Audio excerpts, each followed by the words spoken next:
So it is an absolute privilege to bring together so many amazing people under the Aligned Council of Australia, and everybody is coming together at an absolute, it just actually seems like it's the perfect timing. And we're now at 34 groups that have indicated a preference of support, and we're up to nearly 1.3 million members within all of those groups. So that's it's a huge number. What that means is that we're 1/18 of the voting population. It's incredible to be able to say that we actually have numbers behind us. And while we have one objective in mind at the moment, that's not to say there's not many other objectives that pass and cross over into this. So I'm Katie Ashby-Koppens. I'm a person involved in Aligned Council of Australia with everybody else that's involved. We have been going now for just over 2 months, and in that short time we've managed to align so many people on the basis of that's exactly what we're about, is we're aligning people with similar objectives, not necessarily the same goals, but we all have the same objectives. And what we're starting with is rejecting the W.H.O pandemic treaties. And how we're proposing to do that is we're proposing to do it by educating the public. Different people hear different things, different ways. That's why we're all such different groups. And we all want to understand things a little bit better. But maybe we also want to be able to talk to those wobbly middle that don't necessarily quite understand exactly what's going on, but know something isn't quite right, how we've all lived through the last 4 years. So we've come together. We let each other know what we're up to. We essentially disseminate what each other are up to, and then the plan is to coordinate it so we're a bit more organised. That really is all we're about, and we're about educating the public, educating the politicians, and making this an election issue if we can't get these documents rejected in May. So it is an absolute privilege to be able to invite and have not only a number of our key souls that are involved in the Aligned Council of Australia, but also to have Topher Field on with us tonight. He has been an absolute warrior and soldier in these last 4 years. It's been a pleasure to get to know you and work with you closer, Topher, and I look forward to working with you a lot more. And yeah, over to you. Let us know what your thoughts are on the last 4 years, what you think of the Aligned Council, and what's brought you here to be one of our key participants tonight. Well, thank you so much, Katie, and welcome to everyone that's joining us tonight. Thank you so much for taking some time out of your busy week and spending that with us tonight.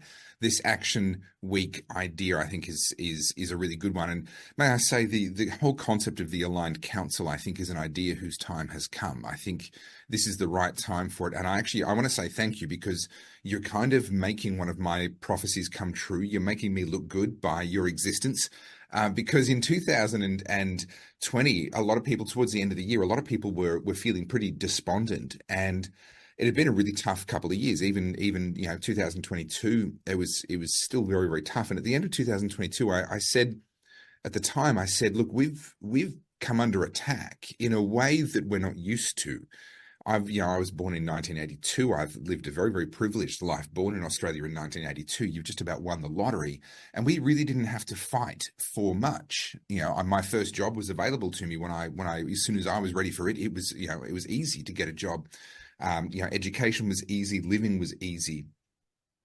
And in some respects, life has gotten better since then. Technology has made life even better in many respects. But there's kind of this battle going on between technology making our lives better and politicians and bureaucrats making our lives worse. And the tragedy is that it's the success that we've had over the last number of decades that has bred and led to this moment in time, because the good times that we've had have led to this complacency that we're experiencing now. I think it was Plato that said the price you pay for not paying attention to politics is that you will be ruled by lesser men. And this is exactly what we see. We had good times. We all sat in our hands and said, well, we don't have to get involved. It's not, everything's fine. We don't have to get off our backsides and trouble ourselves with politics or activism or getting involved. No, we can just pay attention to the footy and have barbecues with friends and these sorts of things. Everything will be fine. We stopped paying attention, and now, without question, we are ruled by lesser men. And that's the moment that we find ourselves in now. And I said at the end of 2022, I said, we've come under attack. And the nature of warfare is that when you come under attack, the attacker has all of the advantages. The attacker knew that there was going to be an attack. They knew when, they knew where, they knew how, they knew what the weapons of warfare were going to be. They had time to study the battlefield in advance. And so when you come under attack, oftentimes for that first period of time, you feel very much on the back foot. Without question, that's how I lived for 2020, 21, and most of 22 was reeling from what had happened and just trying to survive, trying to find courage, trying to find hope, trying to show leadership when, quite frankly, most of the time I had no idea what was going on. So that was the reality for all of us through those years. And I said at the end of 2022, I said, we've had long enough now. 2023 is going to be the year when we begin to get organized, when we begin to find each other, where we begin to form our own ability to fight back. If you're going to fight back in a war, it's no good just having soldiers. You need to form those people into cohesive units. You need people to recognize what their strengths and weaknesses are, what equipment they bring, and then for someone to kind of organize those tactically and strategically into something that resembles a group of people that can actually achieve something meaningful. And so 2023 for me, I said, this is the year when we're going to begin to push back. This is the year when we're going to begin to get organized. And I believe that's exactly what happened. And we saw people finding each other. And I believe the Aligned Council, as much as it is only 2 months old, it's been born out of relationships that were forged in just the last few years. It's been born out of this process of people finding each other. And then along came the end of 2023 in my end of year address that I did with Graham Hood. At the end of 2023, I said 2024 is the year when the pushback begins in earnest. Now note, I didn't say it's the year when we start winning. I said it's the year when we start pushing back in earnest. And I believe that's exactly what we're seeing right now here on this pandemic issue and the World Health Organization. But we've seen it on so many issues in the second half of last year and this year. Let's cast our mind back a little bit to some of the unwinnable wars that we've already won in just the last 9 months. The voice referendum. I heard so many people tell me, don't even bother fighting it. The fix is in. It's not even going to be real. It's going to be rigged. It's going to be faked. They're just going to hand it over. And I said, no, I don't believe that's true. I don't believe that's the case. And of course, we know now that that the voice was rejected, despite being supported by most politicians, pretty much all of the media, the vast majority of celebrities, an enormous amount of corporate money. They had every single advantage. And yet, despite the people that said, oh, don't bother, we won that fight. The misinformation, disinformation bill, where's that gone? Now, it's not gone forever. These things never are. Cast our mind back 12 years. Julia Gillard proposed the News Media Council, and I was a part of the fight to put a stop to that. And myself and a lot of other fantastic people put an end to that. Most people, and I don't mean this offensively, but most people that are going to be in this call and watching me talk, that would have passed them by without them even being aware that fight even took place. And people like myself and many other good people poured a lot of heart and a lot of soul and a lot of time and a lot of money into fighting that fight and winning it on your behalf, so that you didn't have to think about that for another 12 years. Well, 12 years later, it comes back in the form of, this time, the misinformation, disinformation bill. Now, we kicked up a lot of fuss about that, and now it's been put on the back burner. It's not gone. It's not dead yet. But it's interesting how a lot of people, again, said, oh, well, they're going to get what they want. Of course, they're going to get censorship. Of course, they're going to get what they want. Well, they're not getting what they want. We're putting them back on the back foot now. Not that we're winning, but we're pushing back and we're putting them back on the back foot. We see now that the E-Safety Commissioner is going after X. And we've got a couple of good senators and a lot of good people that are really pushing back on that and really giving the E-Safety Commissioner and Anthony Albanese a very, very hard time.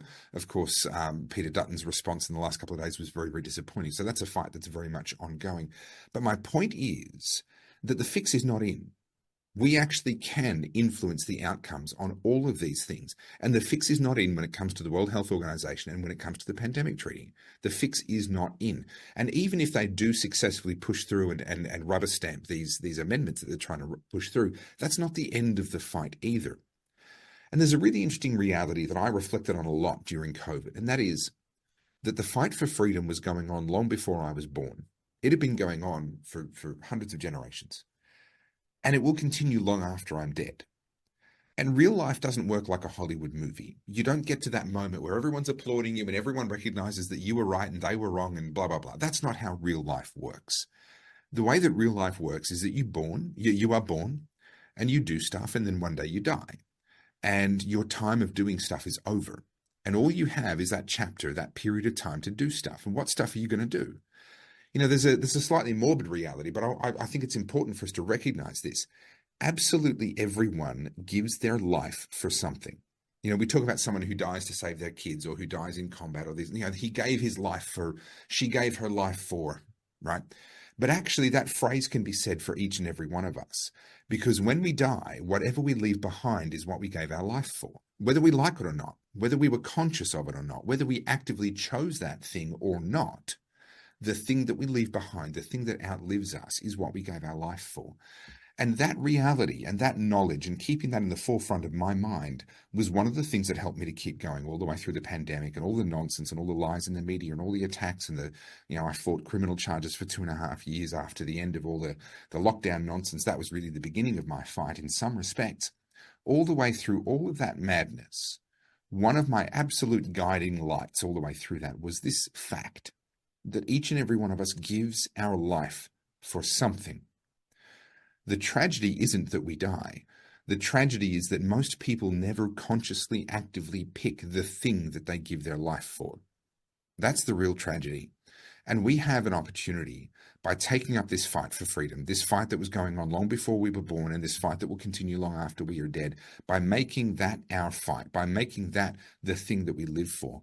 We have an opportunity to leave behind a legacy that's actually meaningful, something that actually can outlast us and outlive us, and a heritage, a gift that we can then give to future generations. So I'm super excited, and I'm ridiculously encouraged now that I'm seeing things like the Aligned Council come along. There's amazing organizations in Australia, but one of the problems is there's too many, and they've all got their own focus, and we need different focuses. I'm not saying we should just have one, but what was desperately needed was some kind of a unifying body, and that's exactly what the Aligned Council are doing. I'm super excited that they've got big vision. You know, Australia's biggest letterbox drop. They've got big billboards going up. They're going for this Action Week idea that I think an enormous number of people are. Well, I mean, I know a lot of people are already getting behind, but I think by the time we get there in early May, there's going to be a massive amount of momentum behind that. These guys aren't mucking around. They've come in and said, we want to be that unifying peak body, and we're not just going to be some bureaucratic little group of frankly, pissant, you know, cover your ass type, what do you call them, committee type people. No, these are doers, and they're doing some really cool stuff. And so that's why after only 2 months of their existence, I'm very, very happy to be here and to be throwing my weight and my voice for what it's worth behind what they're doing and to participate in what they're doing. And if you come along to their event in I don't know if you're going to talk about the event on the 11th of May, Katie, I hope I'm not stealing your thunder, but I'll be there, and I'm supporting these guys, and I love what they're doing. So can I just really encourage you, and I want to leave you with one final thought. During the madness in Melbourne, I was obviously a part of the protest. Some of you maybe don't know my story, but I was on the front lines all the way through the madness. You know, police rubber bullets and tear gas and arrests and batons and police horses and all the rest of it. I was there. And it was a really interesting thing because I was there from the very first one. And actually, ironically, Anzac Day 2020. So it'll be 4 years in 4 years on tomorrow or whenever that is. And I was there from the very beginning. And a lot of people think that November of that year was the beginning after the arrest of Zoe Buhler. But actually, myself and only a handful of other people had been keeping the movement alive for 6 months already by then. And we'd already had the crap kicked out of us and all sorts of other nonsense. And it was really beautiful watching new people come into the movement as it slowly grew. That very first protest, Anzac Day 2020, we had 70 people.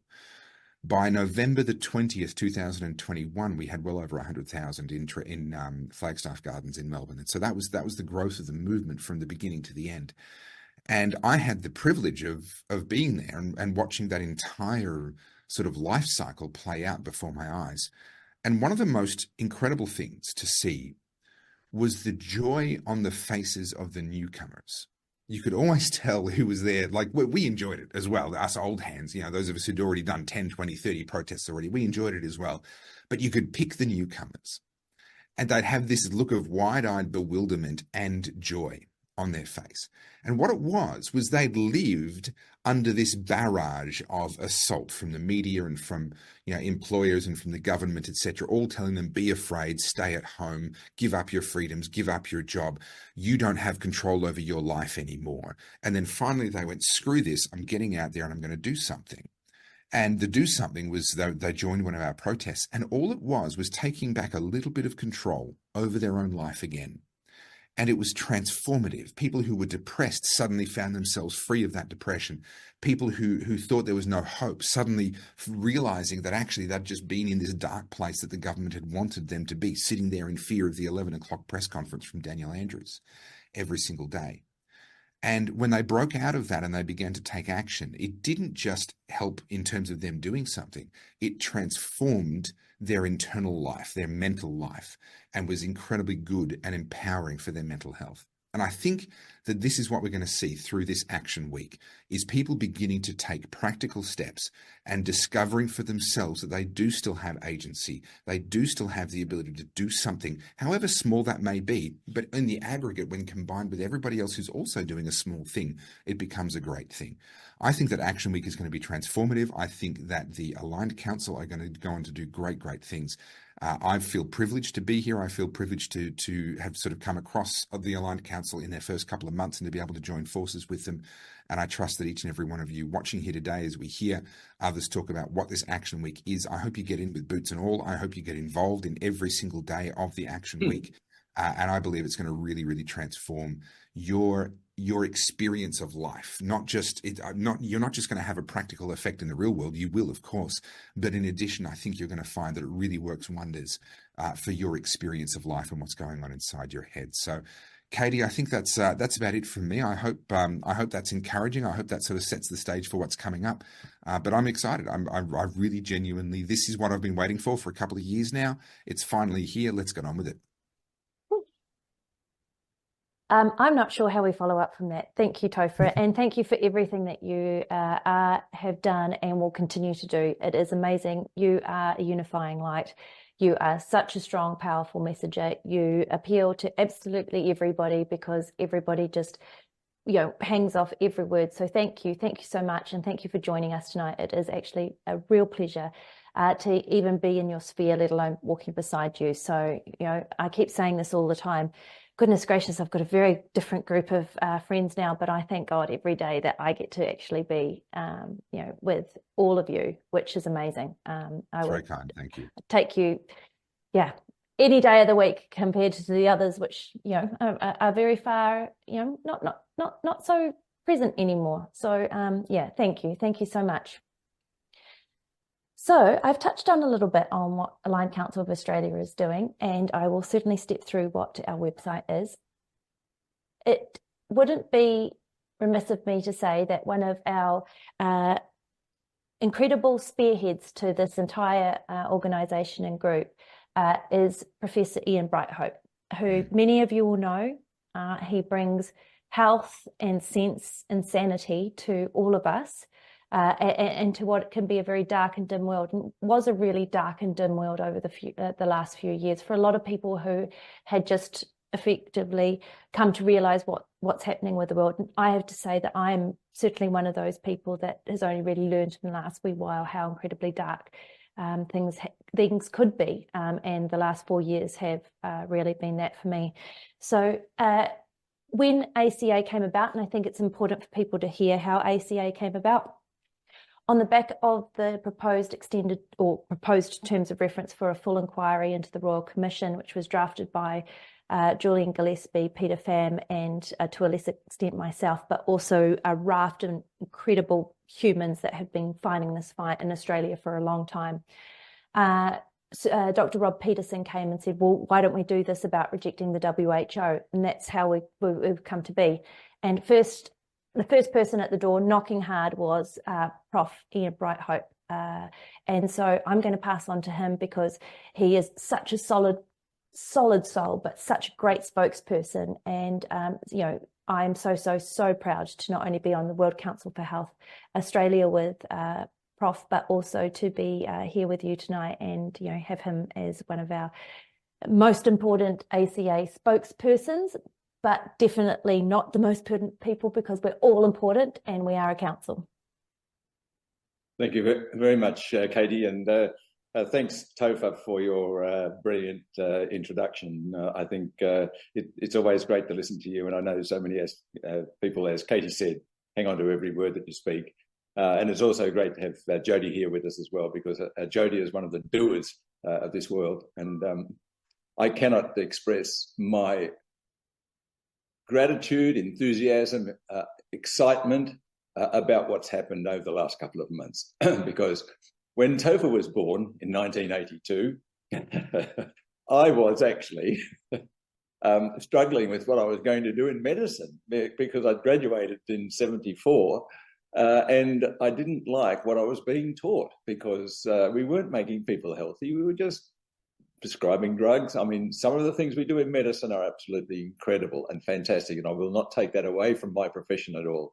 However, in terms of chronic illness and pain and addiction and psychiatric and psychological problems, we are like babes in the woods, and we are just doping people up, making them chemical factories to try and alleviate their suffering. And as a consequence, back in 82, I decided that, well, it was time for a change in healthcare, a change in medicine. And a lot of people know my story, but for those who don't, I decided that I would do what I'd learned when I studied agricultural science, and that is feed my patients like we feed our animals. That is, with high quality foods and feeding and nutrients, so that we get the best out of them. And I thought I was going to be doing something good for them. And for quite a while I did. And then it was the advent of the HIV/AIDS virus that turned my life around 100%, because that was when HIV/AIDS patients were dying from the use of drugs like AZT. And they came for help with regard to getting healthy again and staying healthy. And they'd heard about my work with vitamin C and other nutrients. As a consequence of that, I became very involved in treating HIV/AIDS patients and cancer patients with nutrients and diet, and there was a certain amount of success. There was no research being done at the time, that the work I was doing, so I had to do my own research. And it looked like what we were doing, providing the right building blocks to keep people healthy and maintain health, we actually achieved some wellness with the HIV/AIDS and cancer patients, and improving prognoses and quality of life tremendously. So I wrote a chapter for a book, and that chapter turned out to be a book. It was a book that was titled The AIDS Fighters.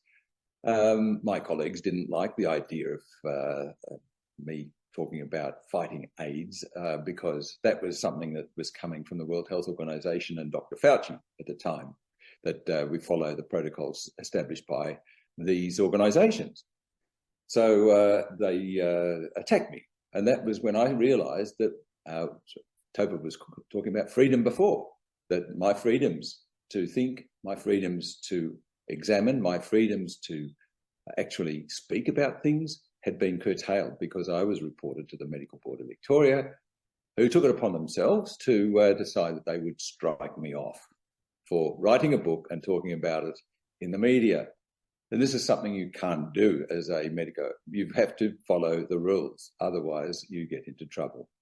Well, my freedoms were curtailed for a period of time, a couple of years, and it was very stressful. And as a consequence, we ended up in the Supreme Court. Back in those days, the Supreme Court actually applied justice, and I was exonerated. And I was also awarded costs against the Medical Board, which was close to the equivalent of probably about $250,000, $300,000 these days. So at the end of that, I think it was the Australian Financial Review wrote a little article and said that the final sting in the tail for the Medical Board of Victoria was that I was awarded $250,000 to continue research into the area that I was working in. That was back in the good old days.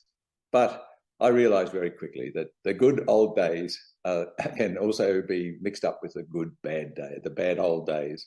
And the bad old days being attacks and control and manipulation, not only of doctors, but of politicians and bureaucrats for a long time. Then I decided we were going to be a different sort of doctor, and we set up a College of Nutritional and Environmental Medicine, and also another organisation called the Australian Integrative Medical Association, or AIMA.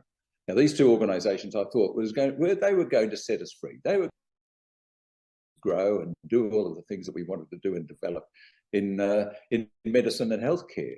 But no, we were attacked. We were attacked by the Health Insurance Commission, by the medical boards. We were attacked no matter what you thought about. We were attacked by our own members, the AMA, the RACGP, all of them.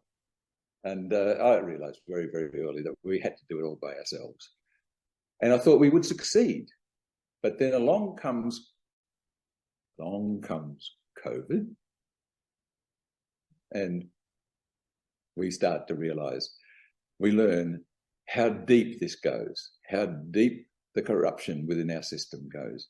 It is so deep, it is dangerous and deadly. And I'm not going to go into COVID too much because I don't want to take up too much time. But I had not succeeded with my teaching of doctors for, well, it's now 45 years since I started teaching doctors or retraining them. And I think I failed. But I think we have a significant number of medical practitioners now who are aware of better healthcare and who are moving into better healthcare, but they are frightened to speak up and stand out. We need to lead the way. And when COVID hit, there was an important message that people asked me to share, and that is, can we do something other than lockdowns, masks, social distancing, and so on, and waiting for vaccines? And I said, yes, we can do something. We know that vitamin C, vitamin D, and zinc will protect against infection, and we can use these things to actually treat people who are sick. And of course we can. We know that these things actually could shorten a 4-year or 3-year pandemic into a 6 to 8 week epidemic that was easily controlled because it was simply basically a flu-like illness for most of us.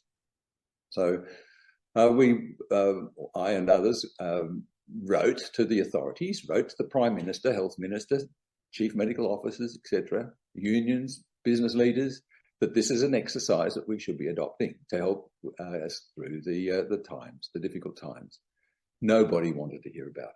Nobody wanted to hear about it. So through different means, a very wealthy woman gave some researcher friends of mine some money to do a study. We did the study in Turkey to show that vitamin C, D, and zinc, zithromycin, and another drug, hydroxychloroquine, could actually reduce or stop the progression of COVID in very sick patients. And we did. We showed that these things work. And we showed that also that if you're in intensive care, you could actually receive a dose of intravenous vitamin C and be out of intensive care much quicker than those who were not given the intravenous vitamin C. It was a well-controlled study and was published. It was sent to, I sent a copy of the paper to the Health Minister, Mr. Hunt. I didn't get a response back from Mr. Hunt, although I knew Mr. Hunt.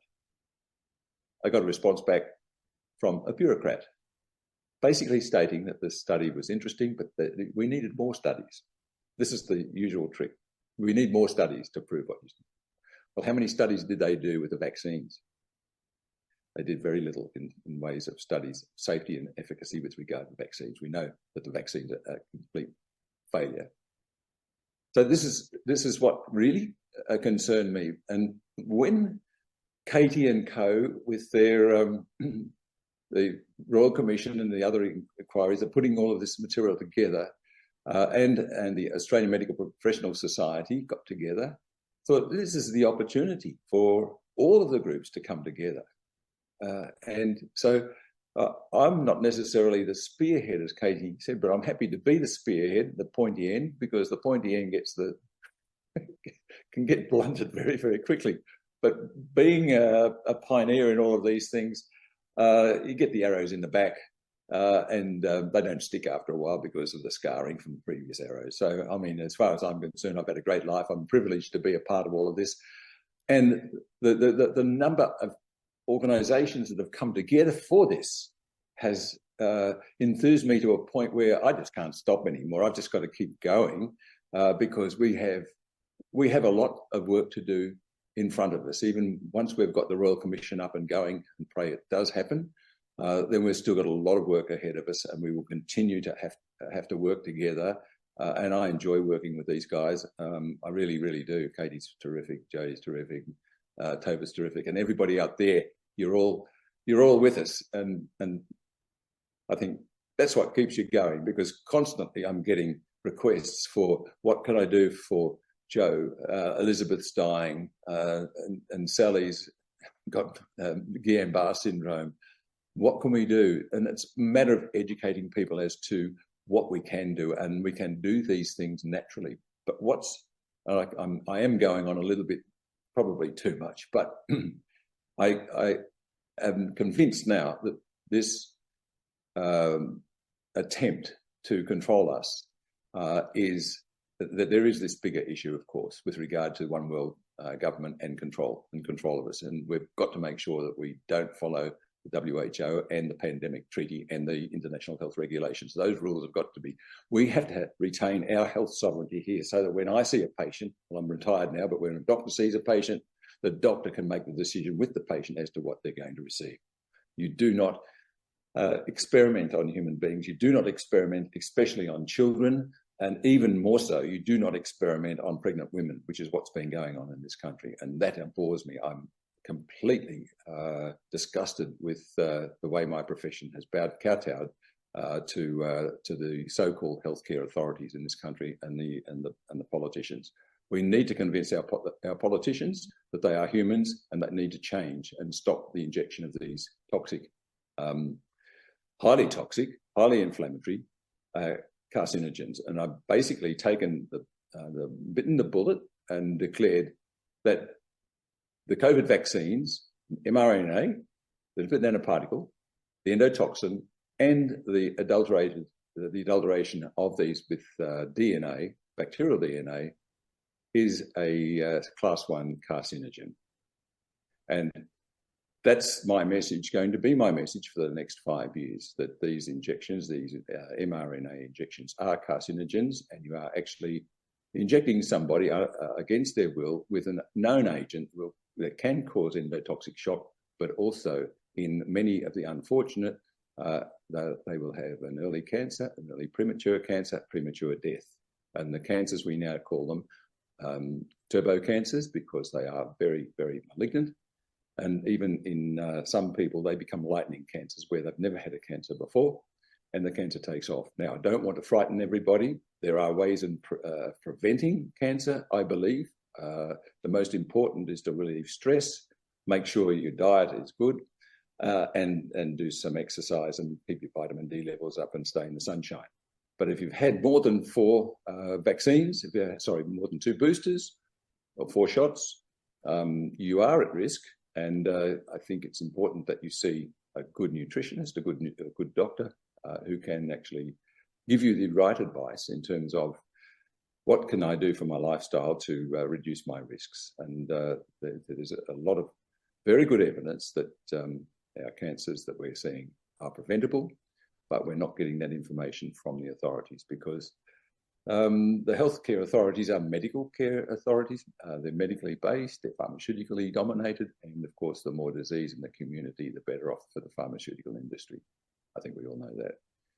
So I think I don't want to frighten people. I want to reassure people that you can do something about your health, whether it be a cancer or a Guillain-Barré syndrome, or even heart disease. We know that there are nutrients in our foods. And if you believe in Substacks, you can have a look at my Substacks, because I put stuff up every now and again about how you can look after your health. And that brings me back to the World of Wellness, which is the organisation that it's a small organisation, but it's a part of this wonderful Aligned Council. We're based in Melbourne. The World of Wellness is based in Melbourne, and we are therefore educating and teaching people how to get healthy and stay well, despite the authorities in this country wanting to keep us unwell and not happy. So I think that's enough for me. But I'll hand you back to Katie, because I just can't believe this little lady from New Zealand. She's a powerhouse. She just doesn't stop. She keeps going and going and going. So back to you, Katie. Oh, thank you, Prof. And thank you for everything that you do. And that is totally unnecessary and praise, because there is a massive team. And I do want to just do a massive shout out to all of the council members that turn up every week, or even though we're trying not to do so many meetings without fail, But Katrina Lane from Stand Up Australia, I couldn't do any of this without you. We couldn't do any of this without you. Thank you for everything. And it is such a huge amount of work. Dr. Rob Peterson, you know what you do and how much you are appreciated. And Duncan Syme, thank you, thank you, thank you. So I have somehow managed to get the webinar chat working, and I don't know how. So it doesn't look like I'm intentionally censoring people anymore. So I'm glad that that's going. The chats and also the Q&A are there. I'm endeavouring to keep up with the Q&A where I can. As I mentioned, admin support's not there, so I'm going to step in where possible and help and send links. There's a few more things to talk about, and I'm definitely going to finish off with Prof talking about our international expert panel press conference that we're holding at the end of the Action Week. But without further ado, I do have to hand over to someone who I've only met in the space of the last couple of months. I'm yet to meet him in person. I imagine that he's going to be even more inspiring physically than what he is on our everyday communications. I don't even know where to start with Jody Lowe. Jody Lowe is an absolute doer. He gets stuff done. He gets stuff done before we even know that we've got to get something done. Jody Lowe is a Fight Back Club. He is, you know, the guy in the trenches, literally. And it is an absolute pleasure to see what you've brought together with the Action Week, which brings together all of the things that we're supporting, all of the campaigns that are running, and ties them into a beautiful bow, which is 1 week, in which we really get to enhance and build on the amazing things that the ACA is behind, supporting, encouraging. And Jody, thank you so much. It would be great for a lot of people who have not met you before to have an overview of what you've been doing, but also for you to tell us all about the Action Week. And while you're doing that, do you want me to share screen from time to time when we're talking about the Action Week? Yeah, if you'd like to. Thanks very much. I was hoping to play a video of Albanese saying that we could charge our cars overnight or something, just to dumb it down a little bit after having to follow Topher and Professor. You couldn't have lined me up with a harder act to follow. You know, imagine being a comedian coming on after Joe Rogan or something like that. That's where I'm at now. So for everybody that doesn't know me, I've probably spread myself right through somewhere that your field of vision would have seen. I'm pretty good at spreading myself organically, but I have started from the bottom and now we're here, as they would say. I'm a coal miner from Central Queensland, father of 4 beautiful daughters. I live on some acreage here in Central Queensland with my mum, who I protect and look after, my wife and my little 6-year-old daughter. And yeah, basically got woken up very abruptly 4 years ago. I was a capitalist atheist who had been, trained to sort of in that lifestyle of look after yourself and look after your family and everything will be okay. As Topher said, you get quite comfortable, tending to your own lawn, and you think that the people that you've put into power and that are paid to do the job will do so.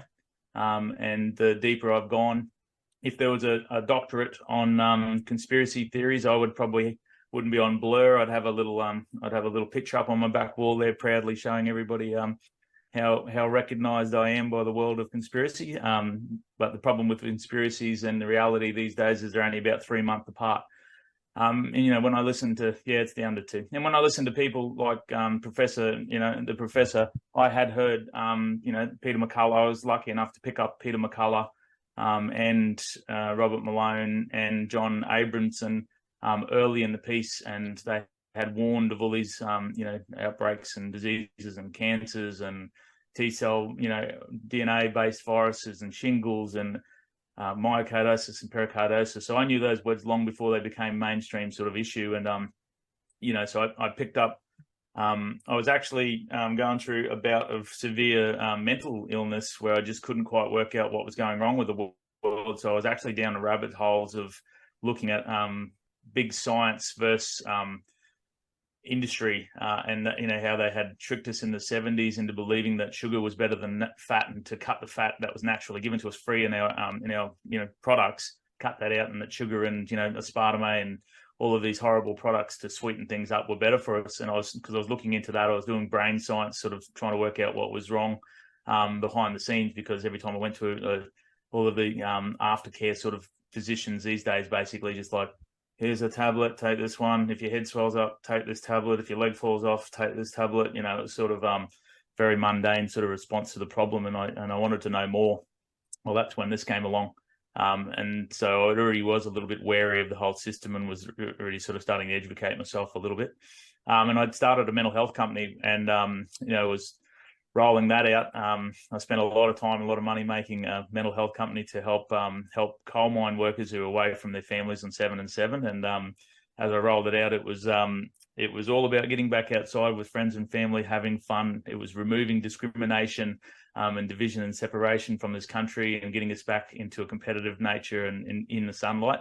And at the same time, Fauci was saying, get back inside, get out of the sunlight, grab a 6-pack, pharma medication, 17 masks, stay away from your family, lock yourself in a room, and it will be the best thing for your health. I'll leave a blank silence there while you take the time to realise, just what we've been through and where we've, come. And like I said, 4.5 years later, we're finally putting down the tools for each other, which they've done a really good job of doing, to make sure we stay divided, we stay looking at each other rather than saying that we know now that the common enemy has and always will be in this fight, the World Economic Forum, the World Health Organization and the UN, and the strategy of them to finally do what they've been trying to do for thousands of years, which is to combine into the new world order. One world government, one world religion, and one world money. And, for all of those that doubt that is the agenda, just have a look at the people that are now crossing across a lot of those boards. They are definitely all into the same bed, and you see the same faces pop up all the time with the Bill Gates and the likes that, bounce around all of these NGOs and unelected bodies that are trying to take control of us. So what can we do about it? Well, that's the thing that everybody's been asking me a lot. And so last year I decided that I was done with listening to somebody's coming to save us. I'd had enough of dates. If you listen to enough conspiracy theories, there's always someone riding up on the horse to win back our country and hand over the keys, and very good at making sure that we always felt like we were the victim and propping us up, saying that, you've been victimized, we are here to save you. Well, I'm here to tell you that the only savior that we're going to have in this fight is ourselves, and collectively we can do that. I will be on the battlefield, whether there's people standing behind me or beside me. So I would love to see you there. And it starts with education. So the information is plenty, and misinformation and disinformation flows freely on both sides. But the information that we need to start spreading around was for this target was around the World Health Organization. So that is Joel, the wonderful Joel from the Winston Smith Initiative. That is what Joel and the flyers that the ACA are working on at the moment for the Australia's Greatest Letterbox Drop. That is the information and the education that we're spreading through the grassroots to try and enable the people, as Katie would say, the wobbly middle, or I would say the fence sitters, that still aren't quite sure which side of the fence they want to be on, and they just want to see how many people go to the side that they really want to be on, which is our side. Those flyers are going to go out everywhere we can around this countryside, and we're going to get eyes on that from every type of person across the, and that knows something is wrong and they want to know a little bit more. The QR codes on there are scannable, and we'll bring you back to the ACA page where you'll come to the action page where you will see all the actions that we have, the Aligned Council is working on at the moment. So that brings us to National Action Week. Okay, so what we're doing is trying to build momentum as we come towards the National Action Week from the 6th of May to the 12th of May. The first day of that week is Monday, the 6th of May, and we have made that more of a token gesture and called it the National Hoist Your Aussie Flag Day. They are after our sovereignty. They are after our freedom, and they have got their finger in just about every pie that you could possibly believe. And we need people to start to understand that this country is in trouble, and what a great day. I'm just helping. No, you're right. I thought we'd get thrown out. What a great day to start. What a great day to start warning our people that May Day, 6th of May is May Day. It is a May Day holiday, and it is a great day to warn our people that we are in trouble. And this is a signal to all of our people that we need to stand up and fight for it. I have said this week as we come into full respect for the Anzacs, that on Thursday, your silence will be the show of respect for the people that fell for the freedom of this country. From Friday onwards, your silence will be considered disrespect for the people that have stood and fought for this country. Let that sink in. Because if you don't believe that we are in a war at the moment, whether you can see it physically or not, you are wrong. We are fighting for our freedom in this country, and we are fighting for our children's future. So National Hoist Your Flag Day is basically just a sign to say, let's get serious, and just like a war would, let's do it with pens, and let's do it with phones, and let's do it with computers, and let's do it with paperwork, before we have to do like my great-grandfather and my grandfather did. They did it with guns, and I don't want to do it with that. We need to sort this problem out while we have control of some control in our country. Tuesday is a continuation. Tuesday the 7th of May is the continuation of the Drain the Cash Day. You would have seen a couple of weeks ago, we started just started putting them on notice, the big four banks on notice, that we're done with the the digital currency rubbish, and we know where they're going with it. And we're trying to encourage everybody to start pulling their cash out of the bank weekly, using it and spending it on the small businesses, doing our best to get away from the big businesses that would seek to impoverish us and take from our farmers what isn't theirs to take, and the international ownership in the background as they slowly but surely use their shell companies to buy up our big businesses. So Woolworths and Coles, you are on notice that we no longer consider you an Australian supplier of food and fresh food and groceries and vegetables in this country. You are the enemy of us if you choose to post massive record profits and pay your CEOs millions and millions of dollars in time in a year of cost of living crisis, while we've got people living on the streets and unable to feed their families. I'm hearing some horrible stories with people that reach out to me in the background of $60, $70 a week budgets to feed families of three, and they're hoping to make sure that they can be able to have at least one hot meal each day to sort of get them through. That shouldn't be happening in this country. So Drain Your Cash Day is also about getting back to our Australian-owned credit unions, members-owned, get away from these multinationals. Drain the Cash Day is also an attempt on get rid of the big four banking systems out of the 7.7, 7.8, 8.2, $8.4 billion the four of them made last year, just short of $32 billion profit. While delivering 6 or 7 interest rate rises directly to the hip pockets of the people in this country. Average home loan in Australia at the moment is about $500,000. So the changes that we've had with the 17 interest rate rises over the last 2 years equals to about $25,000 net for every Australian average home loan. It's not the average price, it's the average home loan. But I genuinely believe if we didn't have a line of credit to the capital gains that we're seeing on those properties, that we would already be in a depression, if not, a recession, if not a depression. It is only the credit cards, it is only the buy now, pay later, it is only the line of credit to your overdraw account that's probably keeping this country spending. Wednesday is Email Your Federal MP Day. Katie, can you just scroll back up? So the Email the Federal MP Day is basically your opportunity to support the ACA and support yourself by emailing your federal member. But if you also look up a little bit further, Katie's got hers and Katrina's My Same Matters tile up there. Now that tile's not got a link on it at the moment. We'll get that downloadable, but basically that is where you can get the wonderful words. Oh, it did work. Awesome. Sorry, it must have been mine. And that is where you can get the wonderful words of the people like Katie and Katrina to have the right emails to send off to your federal members. You don't want to be a coal mine worker like me trying to just bash with your big meaty fingers on the keyboard saying, we don't like stuff.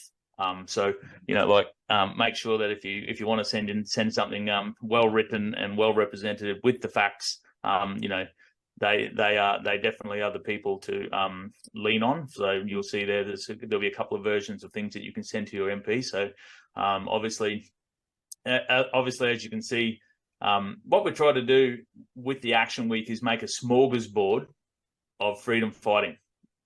Okay, so we want we understand that this is a time where they've done a very, very good job of making us so time poor, if not just financially poor, that it's very difficult to be able to support everything.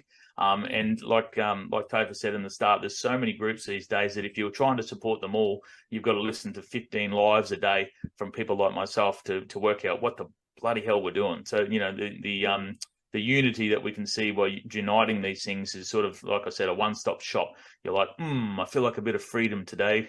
I'll go on and have a look, and I'll select number 3 off the menu, which is Wednesday, the 8th of May, email your federal MP day. Okay, so that sort of stuff is what we're trying to do, because remember what I was saying about the grassroots? What we're trying to do here is we're going to try and make sure that every time an MP, every time those federal members have their ears available to listen, they will hear the Aligned Council, and they will hear it to the point that they are sick of hearing it, because they'll be like, man, I better grab my little boogie board and my DPs, and I better get on this goddamn wave. Otherwise, it's going to dump me fair in the sand, like we've been doing with every Australian taxpayer's dollar for a very long time. All right. So that, you know, they're going to get on, then they're going to need to get on board quickly. And that's why I say, you know, I love the fact that we're going to go to these people, but I don't intend to go anywhere near them. They can come to us. We choose them. They work for us. We pay for them. So, you know, they can start reaching out to us when they see our power growing and their knees start knocking and start, you know, running down the inside of their leg because they know that this is going to be an electoral issue. If they don't sort themselves out, then they'll come knocking, and we'll go, yeah, maybe we'll choose you next time. We'll see. Keep them on definitely. And just on this My Say Matters campaign, what this is essentially a place where it helps you write your communication. It helps you find your local MP. It helps you write to them, and you can put in your own words, because we don't want people to be utilizing their own words, but it gives you some prompts if you might be interested. But what it allows us to do, which I think is really important, is it allows us to see how many messages a particular MP got on a particular issue, like the WHO pandemic treaties. And what we can do is we can actually say, well, you know, 300 people sent you an email about this and you didn't actually even bother to put it on your radar. Well, that's not acceptable. This is where this is the wrong way round. This is where you think that we dance to your tune, but actually you better start dancing. And so that is what is really cool about the My Say Matters campaign. And it's there, it's readily available. You'll get a copy of whatever is sent. And it's a really awesome way to communicate to your MP and to hear what, or your local MP, and to hear what they've got to say back, if they even bothered to respond.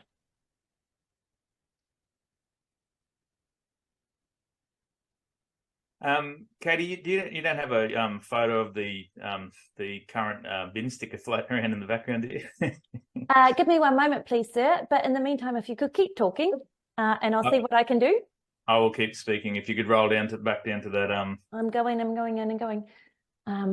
Sorry, guys. It's I'm doing this all on my own, and so. That's right.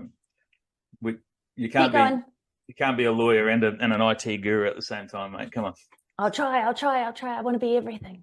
All right. So back to my long-winded, monotonous tone as I speak my way through these 7 beautiful days. But look, Thursday is, again, what people would say, you know, an eye roll of like, oh, my God, we've got 1.2 million people that we're representing and we're going to have a national put out the trash day. Well, trust me when I tell you that there is some momentum behind this like you wouldn't believe. And I guarantee this one, just like the cash out day, everybody that was scoffing about the cash out day, we got that thing up and running to the point where, you know, at least the media knew about it, and you know, and actually had to start having some conversations about the fact that we're, you know, and you're seeing small businesses and medium businesses all over the country starting to report that a lot more cash is starting to get used. And we spent billions of dollars last year, billions of dollars just on transaction fees last year. That money does not need to go to these people at all. Give it to the small businesses, get rid of the big businesses, and you'll see the prices start coming back down of those, you know, small businesses as they become more competitive. But it's bigger than that too. We need to understand that. You know, a place like IGA or something along those lines, you know, 94% of their turnover goes back to the same people that own the big businesses, that own the distribution centers, that put the fuel in the trucks, that put the tires on there as well. So understanding how to fight these people is about getting yourself everything you can remove from them. So This is the sticker that we've been running with. So the Aussie Fight Back Club is basically a version of Fight Club the movie, where they a bunch of misfits and people that just didn't know how to make a difference sort of got together and started upsetting the system. Now, we don't want to go right to the end where the crazy person takes it a little bit too far. But what we do want to do is we want to turn these people on their head, and we don't want them just to be thinking that they're dealing with the socialites and the fancy pants, upper end of Australia when they've got to walk outside their door. These people are going to be dealing with every single level of this country that they would treat less than thou. And these things have been going out on a 30-centimetre sticker, and they've been putting them all over their bins. And if they can't get their hands on the sticker or can't afford the sticker, which is fair enough in this current time, they've been using any sort of tape, any sort of reflective tape. They've been using paint if they own the bins, because we don't align with graffiti. But making sure that there's a good talking point on every street corner now to throw out the trash, exit the WEF, the WHO, and the UN. And thank you for that, Katie. That's good. So I've got one more. I've got it. I'm going to make it better. Hang on, just wait 1 second. You're right. But yeah, look, it's the little things that start conversations. It's the biggest thing. As with self promo plug, I have my mental health company called Average AF. When you go to the side in the AF part of it, it says if you do not look after yourself in the spiritual, physical, intellectual, financial, and emotional, you will end up average AF. But you can do all of those things. It's hard work to be average. And you get to pick the F word.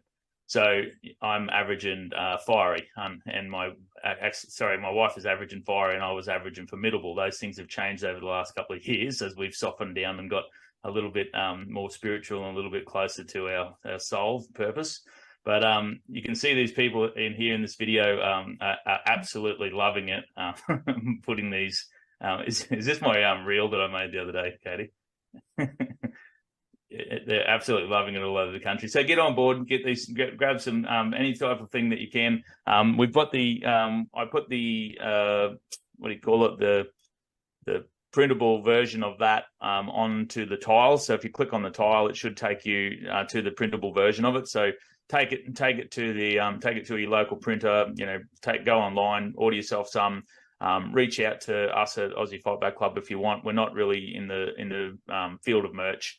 We've got sort of bigger things to focus on day to day, but I do have a wonderful lady that's helping me get them out to everybody. So feel free to reach out again.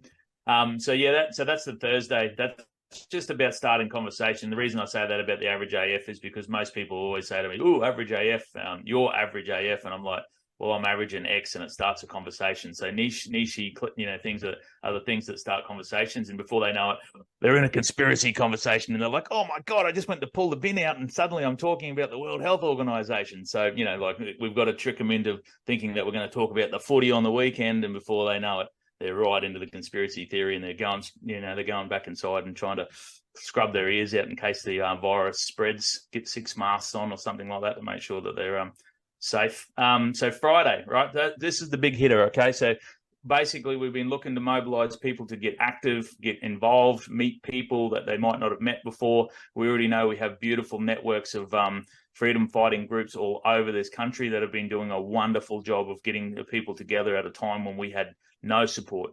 We had lost our friends. We had lost our families.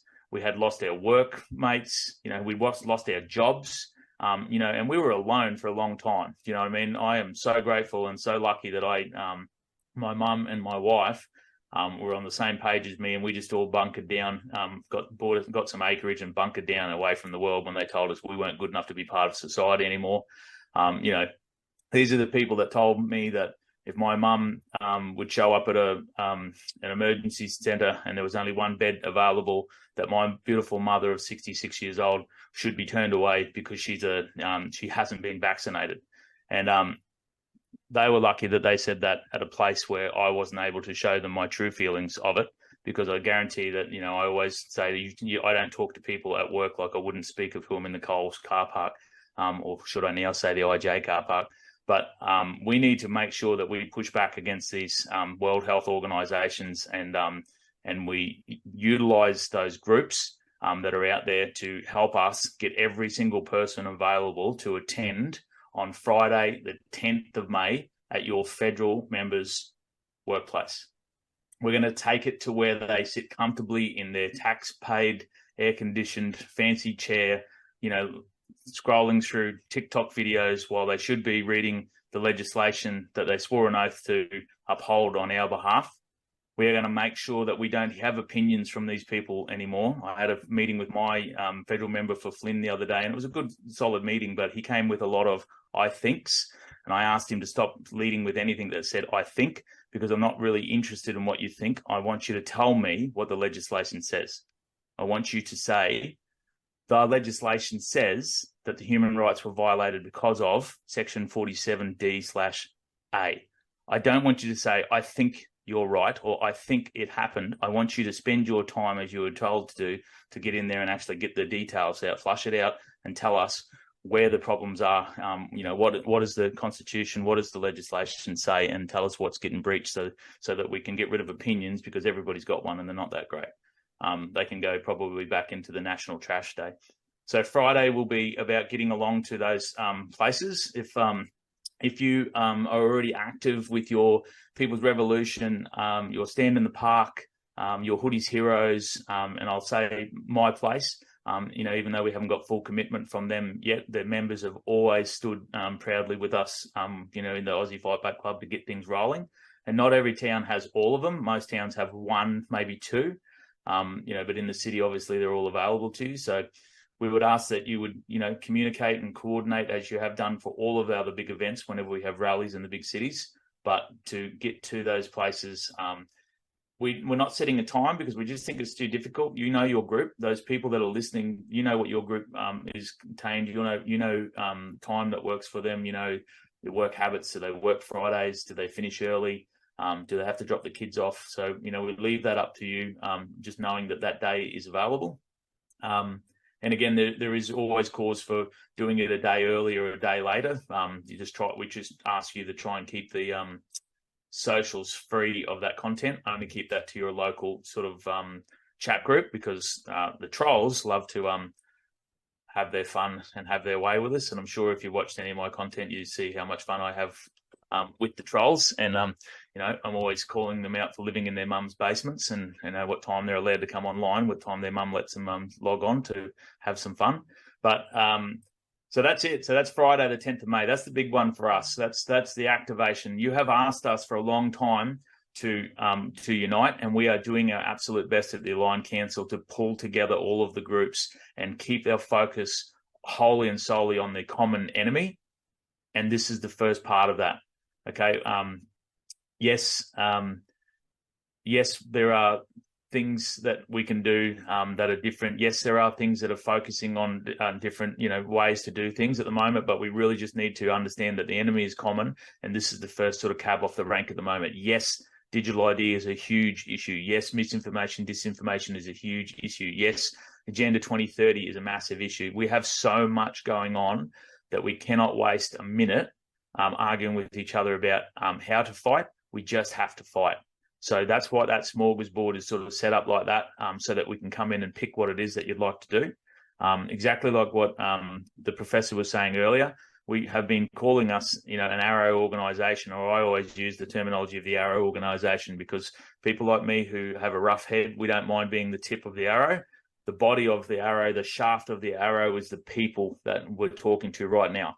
They make up the strength of how hard that tip hits its target and how far it penetrates into it. So the stronger you are and the more of you that are there, the greater the penetration will be when I smack my tip straight through that target, okay? And the people like Katie and all of the wonderful people, Katrina and the Karens and the Deborah Yules of the world that are the flights of that arrow, they are sitting there making sure that we are steered, we aim, and we hit exactly where we're looking to hit, okay? So every person's playing the part. And it's so important that we, continue to do what we wanted to do, which is unite and get together.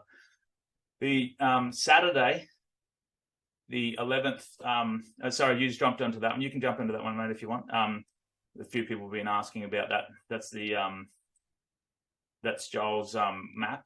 Yeah, we'll come back to that because that then ties in beautifully to Sunday. Forgive me, I'm just trying to get links to people. Forgive me. Yeah, so Saturday I'll just brush over a little bit. So that's our National Press Conference Day with international guests. I just seeing a spelling mistake there too. So on the Saturday is the day that Katie will come back to. We'll come back to that with the professor, and Katie, you can give it the justice that it deserves for that. But obviously that's that's where we start hitting them at the high end of town, to make sure that they know that a professor, a media person, a lawyer, and a coal miner walked into a bar 5 years ago would have been the start to a pretty good joke. And they are not going to find it funny anymore when they realise that we are uniting the classes, and that that all of us have got something to say about the future of our country. And Sunday we have the the end of what we would call the Australia's greatest letterbox drop, officially sort of measuring it. But obviously those letterbox drops can continue to go. The information will always be relevant. That QR code will always send them back to the action page, which will be updated as we continue to go along.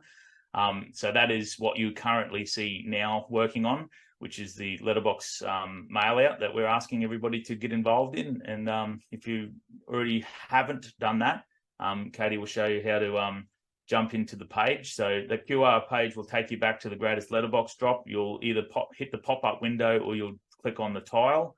The tile will take you to the map, and the map will lead you to registering to deliver. Now, Joel told me something today that I wasn't even aware of myself, but basically, you want to get involved. Okay, so that's the involved side over there. Keep going through that one if you want to, Katie. So it's pretty simple from there. You go through, you put in your postcode or area, you confirm, you pick your little spot on the map.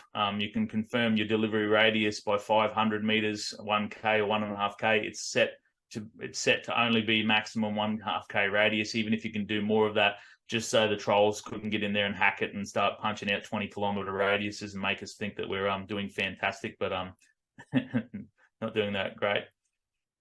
Careful, Katie. God knows what they'll be sending you. And and click on through from there. And thankfully, we've got a robot that's able to say we've got to pass the test to prove that we're not a robot. So that's always good. Nothing like a robot confirming that we're not a robot. But you'll go through to a stage where you can download, order, and work out where on the interactive map where the closest pickup point to you is. I live in the middle of nowhere, so we've just gone out and I just went and bought 2,000 from the local people here for myself yesterday to start handing them out over the weekend. On the right-hand side of that map, on the right-hand side of the page, Joel was saying that if you click on the drop box up the top right-hand side, Katie, it's currently selected to flyer deliveries. So what Katie's showing you, those little drops, those little drop boxes there, the little dots, basically there'll be a flag over the top of it if it's a delivery center. Otherwise, it's a registered area. So the red drops are where someone has dropped a pin to say that they will be delivering the flyers. And as you zoom into that, you can see if that area that you're looking to deliver in, but is already taken. So you can see the little flag that Katie's just shown there. If you click on that flag, just come back out one, Katie, please, Katie. That's all right. Just until you can see that flag. There it is. So when you hover over the flag, you'll see who is the distributor, and you will see the email address or the phone number that they have given us to be able to contact them. So that's the easiest way to get your hands on that. If you are out in the middle of the scrub like me, there's probably not much point getting 40,000 flyers sent to you. So just try and make it relative to what you are able to actually get out and as a distribution. But you can jump online and buy the packs themselves. So it's $12.50 for 110. And I think it's a much greater bargain for the 700 flyers. I think it's something like 36, if I'm not mistaken. Okay, $35 for the 700 flyers. So a lot of value there. So if people want to, in your area want to jump in together and grab those flyers, it's a great opportunity to chip in. That's posted to your door. Yep, a couple of bucks. And look, and it's going to be tight for time, obviously. The Australian Post is probably one of the greatest services that we've got in this country. not. Everything that I've been sending lately has been absolutely difficult, and they are, as far as I know, they've made it in a lot of regional areas. They're starting to say it's only every second day delivery now. Katie's hovering over the top of the top right-hand side there. So if you click that box again, please, Katie. I will, but this is just a way that people are able to show what area they intend to deliver the flyers that they have obtained for themselves. Yep. So this is how the map's working. And so we've got quite a few people delivering. I encourage you to put in where you intend to deliver flyers, even if you don't want us to have your contact details or email, because it allows us to know where people are delivering. And so people can say, oh, look, Saturdine doesn't have any flyers being delivered there, so I'll get this lot delivered to the next lot or over to there. And it's really important that you go into the email when you put an email address in, because most of you will put a dodgy email in that you don't really go and look into because you don't like the spam like I do. But it's important that you go in and actually click the link in that email to confirm that you got it. And that will then lock you into that map. So right up until that point where you confirm with that email, it won't go on, because I did it twice myself as a dummy, and then Joel said, no, you've got to confirm in the email. So I just saw the email come through and thought registered, but you've actually got to click the link in there, please. So and that just helps us for future reference, so that every time we go for one of these events, every time we want to collaborate in the future, we've got a network already set up of people that we know with the the email contacts, and it makes our life so much easier to mobilize when we want to push back against these things. Anything for you on that one, Kate? Just that click box? No, this is the electorate information in the support of businesses. Yep. Great. So yeah, you click on the electorate information, and we've had a session on this already, but we will have another one again soon because it is really important.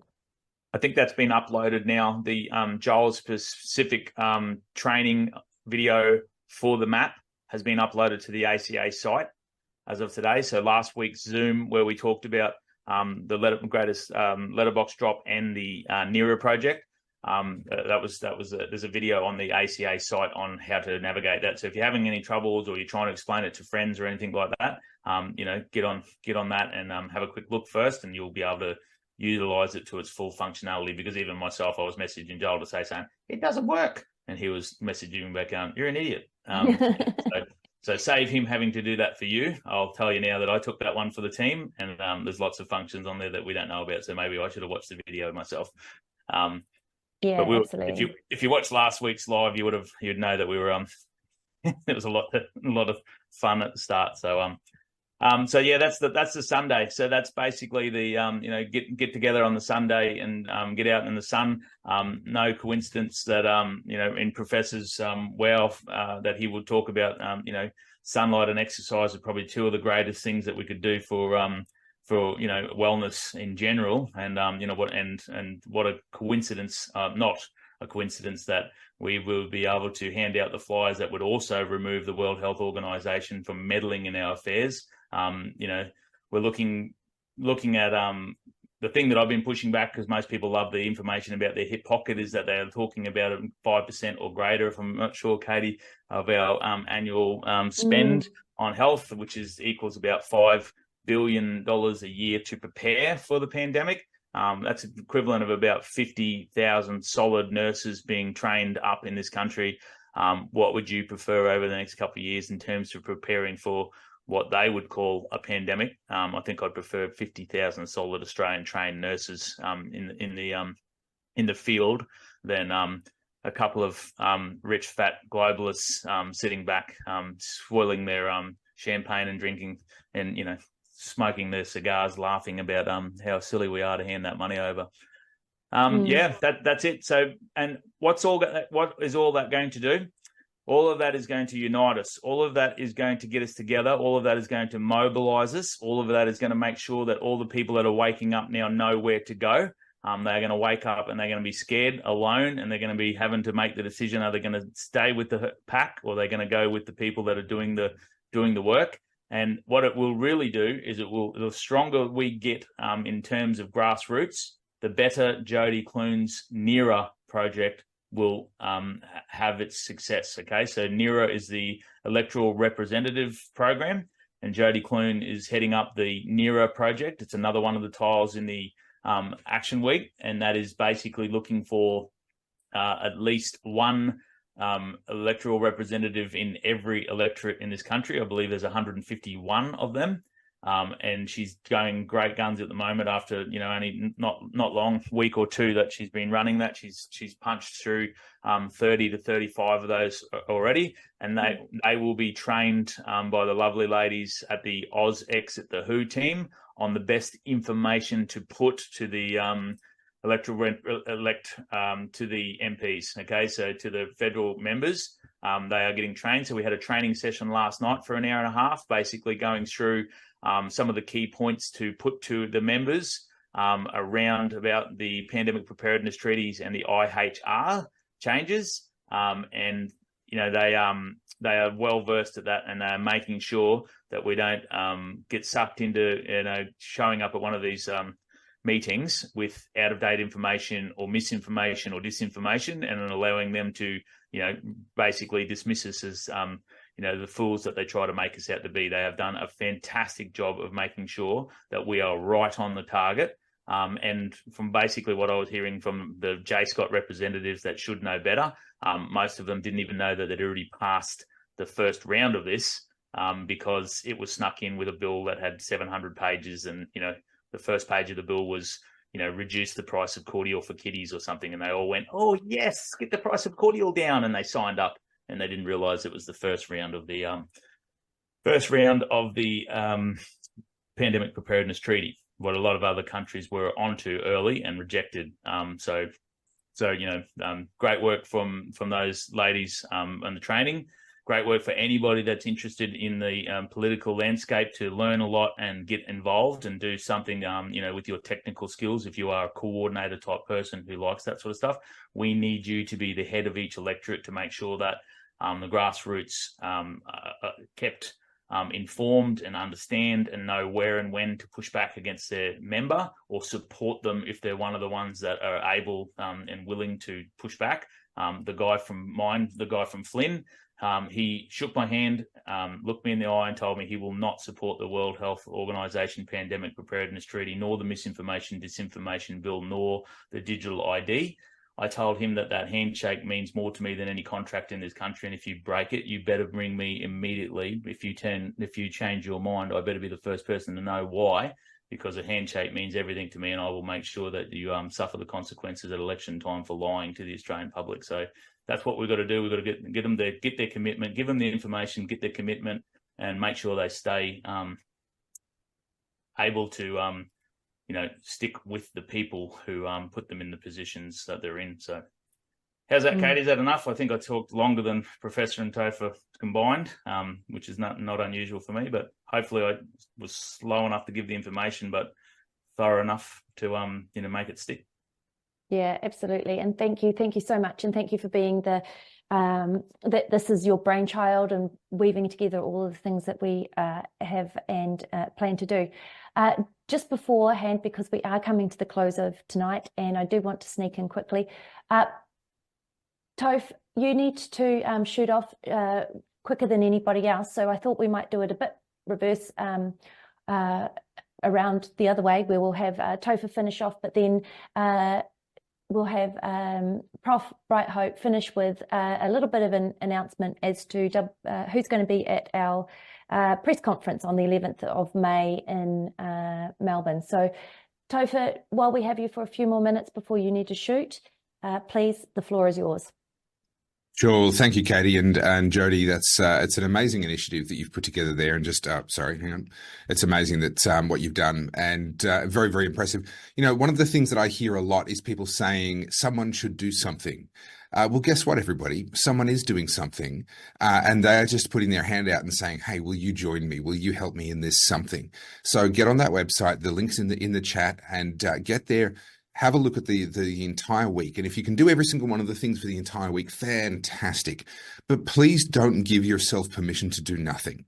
Please don't be that person that hears this information and sees this incredible initiative and all the hard work that other people have put in to make this happen, and then goes, "Oh, that's interesting," and does nothing. Please make sure you pick at least one day one thing and just go, I'm going to do that.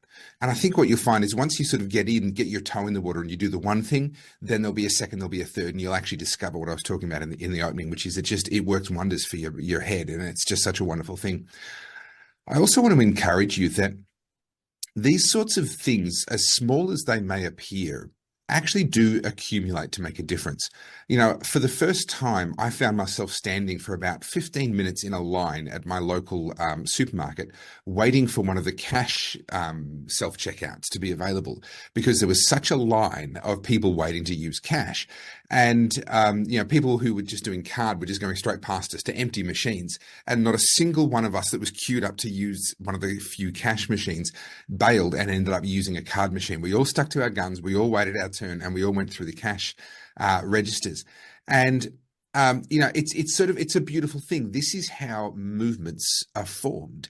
And when you read about history and you hear about the people rebelling in various ways, you know, usually we hear about the violent rebellions, but actually there's been so many amazing changes that have been made throughout history that we don't read about in history, because it didn't come to blows. It didn't come to violence. That people were able to get their will without it having to go that far. That's one of the reasons I talk so much about civil disobedience, is because I want us to make these changes without it having to get to that point. That's why I think things like this Action Week are so important, because they are genuine opportunities for us to apply pressure. And if there's enough of us, to see change without it having to go to that next step. And I don't want it to go there. I want it, you know, I love the peaceful country that I live in. I hope that it gets to stay that way. And this, for me, is an opportunity for us to really apply a lot of pressure, to join forces, to have some fun, and very much have the potential to make a real difference for our country without it having to come to anything more extreme. So I'm super excited. I'm super grateful. I'm sorry that I can't stay. I'm looking forward to Professor Brighthope talking about the press conference. I'll be there. It's going to be an amazing night and a lot of fun. And I'm looking forward to that. So those of you that can make it to Melbourne on May the 11th, stick around. Make sure you listen to Professor Brighthope, and I'll see you there. Unfortunately, I've got some kids that are waiting for me right now, so I've got to go and deal with them. But look, thank you all so much. There's still many, many hundreds of people online right now, and I'm so grateful to all of you for joining us, and I'm so grateful to Katie for your organisation and inviting me to be here. So thank you so much, Toph. It's been amazing to have you, and it's been great to have you in the lineup and to see you again on the screen, because it's where you should be. All right, see you soon. Thank you. Thank you. Prof, I'm going to hand over to you very quickly, because it is, I think, pretty exciting about what we've managed to do and who we've managed to attract for the press conference. And there's a few question marks over a few names yet that we're still to finalise. So it's only going to get better, but we have such a solid foundation. So the press conference is going to be held in Melbourne on the 11th of May. It is a Saturday. It's going to be at 2:00. Location to be confirmed, really on the numbers of what we're going to have for the people wishing to attend. And over to you. Thanks very much, Katie. Yeah, May the 11th, 2:00 in Melbourne. Let's see if we can beat the numbers that we got when Dr. Asim Malhotra came here. I think it was 700 one night and 650, or might have been up to 800 the other night. It was incredible numbers. Let's see if we can beat those numbers on Saturday afternoon at 2:00 on the 11th of May, because this is going to be one big hoot in terms of getting information out and spreading the information and being a part of a community. And as Jody has said, you know, we bring these people, bring everybody together, and it makes it more meaningful for everything that we're doing and trying to achieve. So, having said that, let's get the numbers up. I'm sure we'll have to find a bigger venue than what we're thinking about, Katie. I really do. But I'll just go through the speakers, if you don't mind, very quickly. Dr. David Bell is former medical officer and scientist at the WHO, program head for malaria and febrile diseases at the Foundation for Innovative New Diagnostics in Geneva, Switzerland, and director of global health technologies at Intellectual Ventures Global Good Fund in Bellevue, WA, which is Washington, USA. So Dr. David Bell will be a fascinating speaker, I'm sure, and we will have a lot of questions directed towards him about the WHO and what goes on in the WHO. Sorry, Katie. Definitely. And he's also an Aussie. So, even though he seems to be a bit American based right now, he's an Aussie. He's very much looking forward to his first chicken sandwich and a pie. And so it's been a long time apparently between chicken sandwiches. So we're excited to have David joining us. And he is, he's been in the trenches. He's worked for the organization. He's the person that knows how they make these things work and word things and manipulate them to work and look in the best light possible. Fantastic. So I guess being an ex-Kiwi, you're being initiated with a pie? Professor Augusto Zimmermann. Augusto was in Albury. I met him in Albury during the triple conference that Topher Field put on, and that was an incredible conference. He is a fascinating speaker, Professor Augusto Zimmermann, professor in law at the Sheridan Institute of Higher Education and constitutional lawyer from Western Australia. Then there's myself, and you all know about me, so I won't go describing myself. But and there are further speakers to be confirmed. But look, with Topher Field there and Professor Zimmermann and David Bell, I think it's going to be one, as I said, one exciting afternoon. Plenty of information, plenty of collegiality. Please, if you're in Melbourne, bring along a friend or two, and just we expect to have the numbers, and we want to be able to go out to the rest of the world and say, look, this organisation's only a couple of months old. There's 34 separate organisations as a part of the Aligned Council, representing nearly 1.3 million people and their interests. And let me say that there are one of the reasons I'm there is to try and change the way medical practice is practiced and how healthcare is delivered to Australians, because it's been a very, very miserable few decades in which people have actually been doped up with drugs when they don't need them. So I want to see the doctors, my friends in the medical profession, who are extremely well trained and ethical, come back into real healthcare delivery, and also the doctors who have been suspended for speaking out during COVID. I want to see them reimbursed. I want to see them back into practice, and I want to see the rest of the medical profession united again, rather than divided by external forces like the big pharma that have been so destructive. So please come along on Saturday, the 11th of May, 2:00 in Melbourne. We'll let you know where the venue is. And thanks, Katie. And I'd like to say thanks to Katrina and all of the team, Dr. Duncan and all of the others on our committee, because without that support, we couldn't be doing what we're doing. So thank you and good night. Thank you so much. And thank you so much, Jody. Thank you so much, Prof. And thank you to everybody that's been here tonight. All I can say is, launching from all of this, together we are mighty, together we're strong, and together we will make the change that is needed to bring our world back to the equilibrium that we need to be operating in. So bless you all. Thank you so much for a wonderful night. My heart is sure full from being with you for this last hour and a half, and just being able to get to work with these guys every single day. It's pretty damn exhilarating, and it's so great to be able to share and bring that to light and bring that to you all. So thank you very much for the minor technical glitches this week. I hope I've managed to keep it together on the comments. By all means, this will be available, this recording again, to share if people weren't able to catch it. And we really look forward to all of us taking action in the next couple of weeks, but certainly in the action week where we bring and tie this all together. Thank you, Jody, for being the ideas man and the creator of that week. Thank you for everybody else in the council that has had their own projects which we've been able to support. It's an amazing time to be alive, and we're going to make the change necessary. Thank you. Good night. Bye-bye. Thanks, everybody. Bye. Bye, Jody. So, Bye, Doctor. Bye. Bye, Katie. Good evening, everybody. Thank you for your time. Thank you for being with us. Amazing. Take care. Good night. I'm going to end the meeting now. Thank you. Bye-bye.